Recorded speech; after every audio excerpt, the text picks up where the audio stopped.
বিসমিল্লাহির রহমানির রহিম। আলহামদুলিল্লাহি রাব্বিল আলামিন ওয়াসসালাতু ওয়াসসালামু আলা রাসূলিল কারীম, আম্মা বা'দ।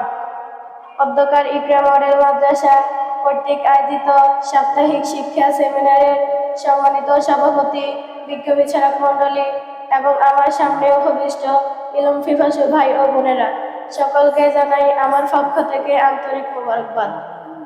আজকে আমার বাংলা বক্তৃতার বিষয় হচ্ছে তালিবুল ইলম এর সূচনা এবং পরিসমাপ্তি। পৃথিবীর সব যুগে, সব দেশে তালিবুল ইলম আমরা এক অভিন্ন পরিবার। আমাদের লক্ষ্য উদ্দেশ্য অভিন্ন, আমাদের মাকসাদে হায়াত অভিন্ন। আমরা এক কাফেলা, যার শোভাযাত্রা শুরু হয়েছে মসজিদে নববীর সুফার প্রাঙ্গণ থেকে।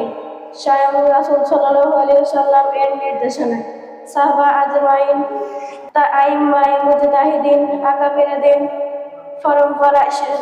পরম্পরায় সবাই ছিলেন এই নুরানি কাফেলার সৌভাগ্যবান যাত্রী।